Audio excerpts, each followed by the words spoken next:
Hot stuff. Where are you holding yourself back in business because you're waiting for people to catch up? I want you to think about the price increase that you're avoiding because you're like, I just know that people aren't doing that well and everyone's talking about the industry. I want you to think about where you are holding back your voice from what you want to say and conversations that you want to have. I want you to think about where you're even holding back in what you're growing into. It's really interesting to think about this because it was something that I witnessed in myself where I feel like that I wanted to move a lot faster and I felt my growth be really fast compared to the speed of which my audience was growing. And what I mean by that, it's not my audience growth as in like I've gone from like 5,000 followers to 10,000 followers. I mean around like how quickly they wanted to grow and how big their dreams were in business. And I had to make this decision that I wasn't going to drag people to change, but I also wasn't going to hold myself back. I needed to make a decision that I just had to keep running at my own pace and not kind of like stopping and pausing and looking back and dragging people. But I just needed to keep my eyes ahead and I needed to keep running ahead. Because sometimes people need to see that you started at a particular point, you started together, and they have that you've run so fucking far ahead that it's made them realize that they need to get their shit together. Maybe they need to see you boldly doing something that they haven't felt brave enough to do. Maybe you need to increase your prices. Maybe you need to double them. And people need to be like, oh my God, shit. I can't believe she's done that. I'm obsessed with that. Why the fuck am I holding myself back? Because sometimes it's like when no one is feeling brave enough to change, then no one will change. And something that has served me really well is to just run my own race at my own speed. And those who want to follow me will follow me. And what's been really interesting is in doing this, the amount of people that have been inspired to, do other stuff. The amount of times people will say to me, oh my God, I saw that you did this and I went and did this, right? Like I'm on my staycation again. I had someone the other week and she was like, I took myself away to a day spa. I've gone to like a really nice dinner when I thought of you. And what I loved about this is it's like, would she have done that if she hadn't has seen me do that unapologetically? And, we think about this a lot where it's like, what are we holding ourselves back for? And I think sometimes it's that we want to take everyone with us and that we want to be accessible. We want to, like, we look at the market we want to serve and we're like, oh, I really, like, I want them as a client and, I want them to be able to afford this. But, you can make your services $1. You can make what you're selling $1. And for some people, that is just going to be too expensive. And, this was a conversation I'd had with a client recently where we were talking about her increasing her prices and moving her prices so she was profitable, but it truly reflected the expertise that she brings into her services. And she said to me, I'm just worried that people can't afford it.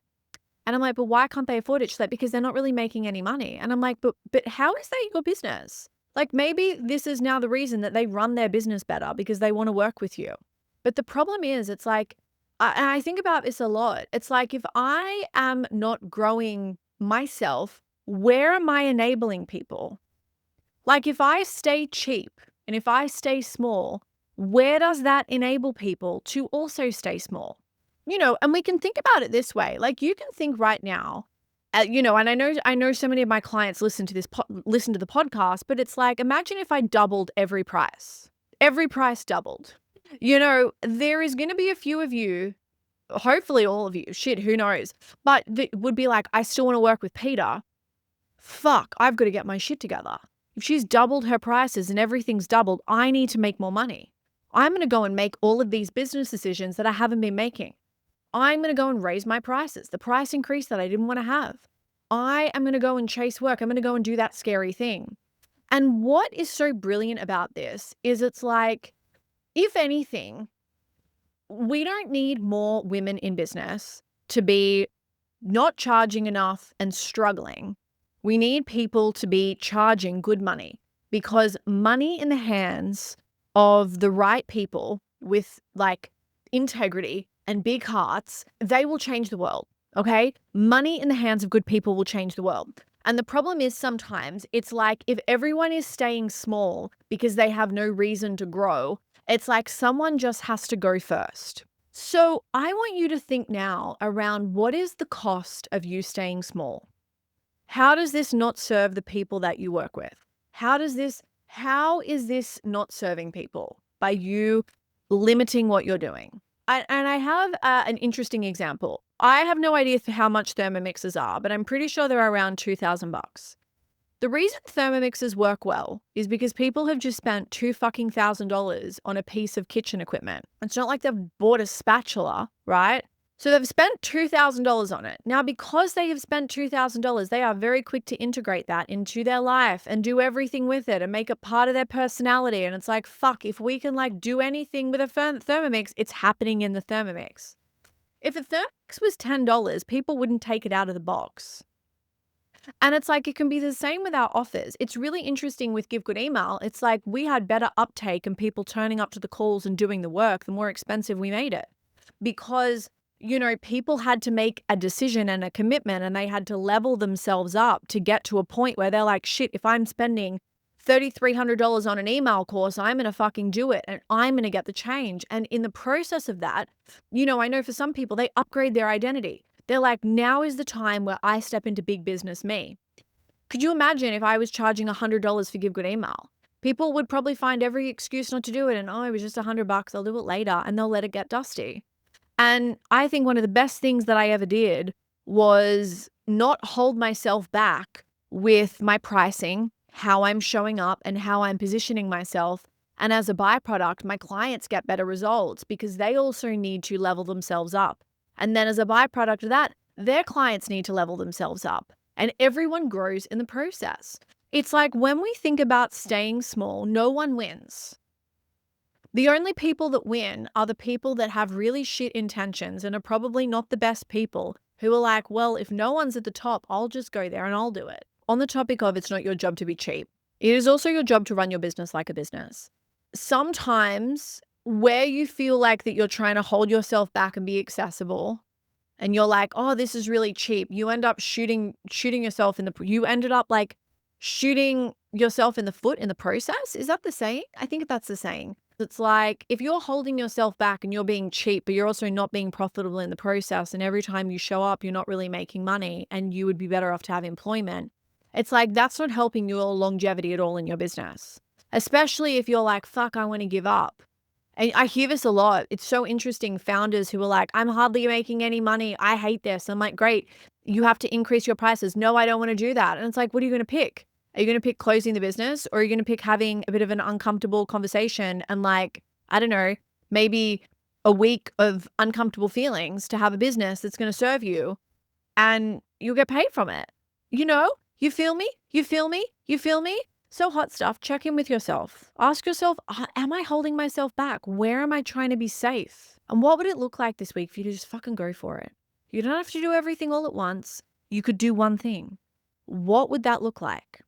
You could even be like, instead of me positioning like my lowest offer, I'm always like, let's just get them on the ladder. Fuck the ladder. Make them jump to the top. What would it look like to sell the big thing? Go and position the big thing just for this week. Guys, this week, we're focusing on the big thing. This is what it is. This is why you need it. This is why you need to get your shit together this week so you get in. What would that look like? Hot stuff? Go do it. Tell me about it. I love this. I love you. I love you more than my sexy little cardigan. It's like, it's gold. It's got these gold like metal sequins on there.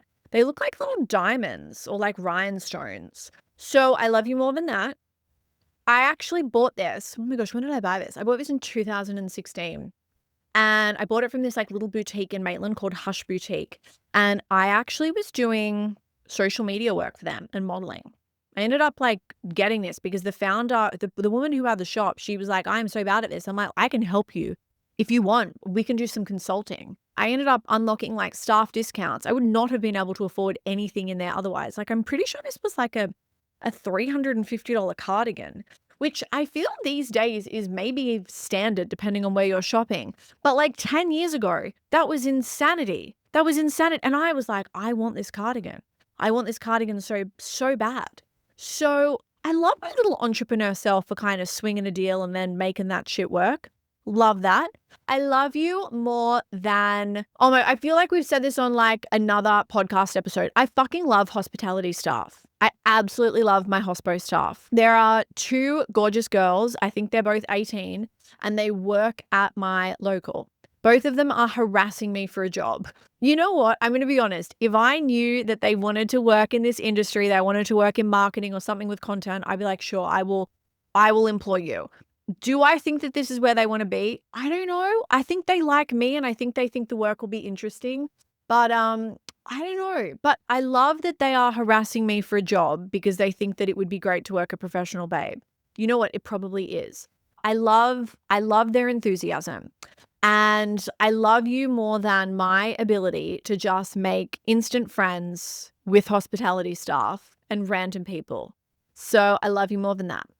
I love you more than, oh my God. Oh my gosh. Okay. So speaking of hospitality staff, where I go to get my coffee, I go to get my coffee yesterday. And when I say I go to get my coffee, this is the third time I've been in there today. So I will say that will also help you develop rapport really quickly. You just go and spend all your fucking money on coffee when they have a free coffee machine at work. I had gone in with the intention. I'm like, let me go and work. I'll go and work from there. Took my laptop, walked in. As I'm walking in, so I kind of walk in from the back. There's the entrance at the front, which is like on the main road. And as I'm walking in, this guy opens the door. Gorgeous smile. Gorgeous, like gorgeous man. He looks at me and he smiles. And I smile because I'm like a smiley bitch with like a really sexy aura.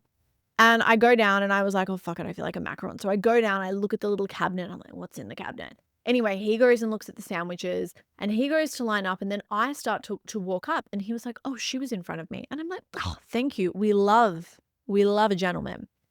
And I end up ordering. And as I'm ordering, he's like, you work at Central House. And I'm like, yeah, are you there? And he's like, oh, I was there. Like, you just look really, like, you look so familiar. I've seen you. No, you're not, you look familiar. I've seen you there before. Anyway, what ends up happening? I'm not going to go into it because it's like 45 fucking minutes. The guy, he's gorgeous. He gets my number. One of my little like favorite hospo staff is there. And she's looking at me like, who the fuck is this guy? Who's this guy?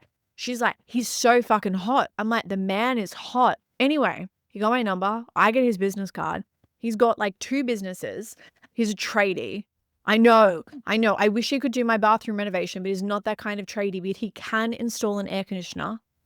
Do you know how good it is meeting people out in the wild? Oh my gosh, it's so good. I don't know if he got my number because he was like, I want to sell her something, but I'm choosing to believe that he was like, she's sexy. She's sexy and I want her number. So I love you more than that. Oh, hot stuff. I love this. I love you. And I'll see you on the next episode. Mwah.